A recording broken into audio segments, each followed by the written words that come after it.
آیت نمبر 77 ولما اور جب جات آئے رسولنا ہمارے بھیجے ہوئے لوط علیہ السلام کے پاس سیئا وہ غمگین ہوا بہم ان کی وجہ سے. کن کی وجہ سے؟ ان بھیجے ہوئے فرشتوں کی وجہ سے. وضاق اور وہ تنگ ہوا بہم ان کی وجہ سے ذرعن دلی طور پہ. وقال اور اس نے کہا ہذا یہ یوم ایسا دن ہے عصیب جو بہت سخت ہے. جب یہ اللہ کے فرشتے انسانی شکل میں لوط علیہ السلام کے پاس پہنچے تو ظاہر ہے کہ فرشتے تو بہت خوبصورت ہوتے ہیں, چاہے انسانی شکل میں آئے لیتے ہیں تو وہ خوبصورت. اب لوط علیہ السلام تو فرشتے دیکھ کے پریشان ہو گئے.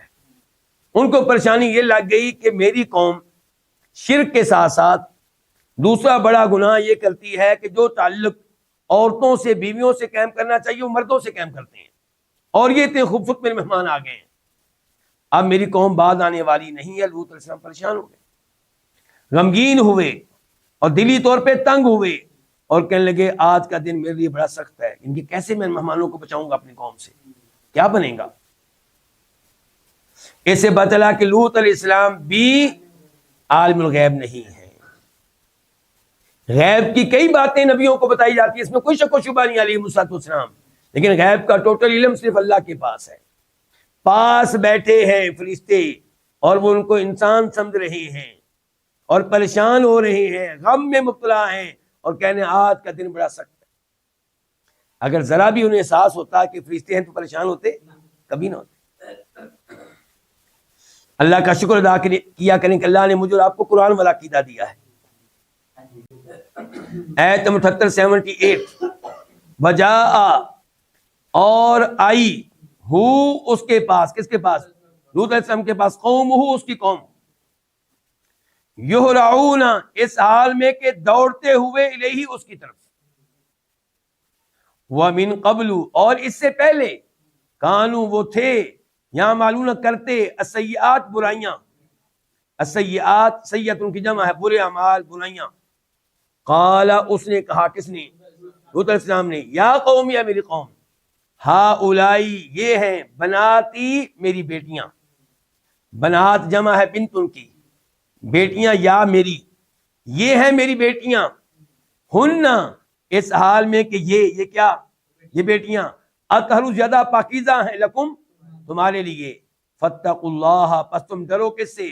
اللہ سے, ولا اور نہ تخزونی رسوا کرو نی مجھے, فی ضیفی میرے مہمانوں کے بارے میں. کیا لیسا نہیں ہے منکم تم میں سے کوئی, کیا نہیں ہے تم میں سے کوئی, من تبیزیہ باز, کیا نہیں ہے تم میں سے کوئی رجل ایسا آدمی رشید جو سمجھدار ہو. اللہ رب العزت نے اس آیت میں بتایا کہ ان کی قوم پہنچ گئی اور دوڑتے ہوئے آئی. اس سے اندازہ لگا سکتے ہیں کہ اس گناہ میں وہ کتنا آگے نکل چکے تھے. یعنی کہ آج بھی اگر کوئی ایسا انسان پایا جائے جس میں یہ عادت ہو تو وہ چھپے گا, گناہ کو چھپائے گا, کنڈی لگائے گا, ڈرے گا کسی کو پتہ نہ چل جائے. اور ان کو دیکھیے کہ کیسے دوڑتے ہوئے آ رہے ہیں. اللہ تعالی نے فرمایا یہ ان کی پہلی بری حرکت نہیں تھی, اس سے پہلے بھی یہ گناہ وہ کرتے رہتے تھے, یہ گناہ بھی دیگر گناہ بھی وہ کرتے رہتے تھے. تو لوط علیہ السلام نے کہا میری قوم یہ ہیں میری بیٹیاں, یہ ہیں میری بیٹیاں, اس سے کیا مراد ہے؟ پہلا قول یہ ہے کہ اس سے مراد ہیں لوط علیہ السلام کی اپنی بیٹیاں.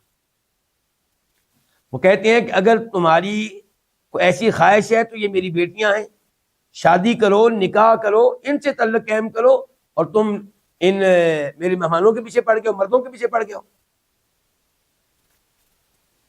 لیکن پھر سوال اٹھتا ہے کہ ایسے بدکار لوگوں کے لیے نبی کیسے پیشکش کر سکتا ہے کہ میری بیٹیوں سے شادی کر لو؟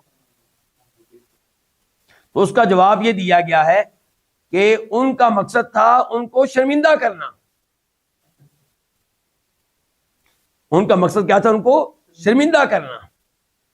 ان کا مقصد یہ نہیں تھا کہ واقعی میری بیٹیاں تمہیں مل جائیں گی، مراد تھا کہ شرمندہ ہوں۔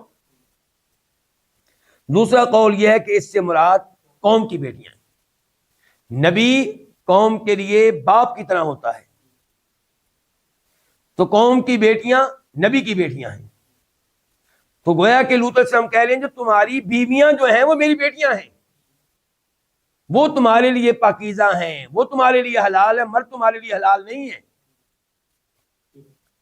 جن علماء کرام نے کہا ہے کہ یہاں پہ مراد ان کی اپنی بیٹیاں نہیں بلکہ قوم کی بیٹیاں ہیں، ان کے دلائل میں سے ایک دلیل یہ ہے کہ مشہور قول جو ہے اس کے مطابق لوط علیہ السلام کی 2 بیٹیاں تھیں، تو وہ کیسے کہہ سکتے ہیں اتنے زیادہ لوگوں سے کہ میری بیٹیاں تمہارے لیے حاضر ہیں؟ اور اگر فرض کر لیں 2 سے زیادہ بیٹیاں ہوں پھر بھی اتنے لوگوں کے لیے تو کافی نہیں ہوں گی۔ اور ساتھ پھر یہ بھی شامل کر لیں بات جو پہلے کہی گئی ہے کہ ایسے بدکار لوگوں کے لیے وہ اپنی بیٹیاں پیش نہیں کر سکتے، تو اس لحاظ سے لگتا یہ ہے واللہ اعلم دوسرا قول مضبوط ہے، بہرحال دونوں قول موجود ہیں، اتنا کھل کر کسی ایک قول کو راجح قرار دینا آسان نہیں ہے، لیکن زیادہ یہی محسوس ہوتا ہے کہ شاید وہ مراد دے رہے ہیں قوم کی بیٹیاں۔ تو کہتے ہیں میری قوم یہ ہے میری بیٹیاں اس حال میں کہ یہ زیادہ پاکیزہ ہیں، بہت پاکیزہ ہیں تمہارے لیے، پس تم اللہ سے ڈرو، یعنی کہ اللہ سے ڈرو اور ان مہمانوں کے ساتھ برائی کی نیت نہ کرو، برائی کا ارادہ نہ کرو، اور مجھے رسوا نہ کرو میرے مہمانوں کے متعلق۔ کیا تم میں کوئی بھی سمجھدار آدمی نہیں ہے جو تم کو سمجھائے، تم کو روکے، تمہیں منع کرے، یہ کہے کہ کم از کم مہمانوں کو تو چھوڑ دو؟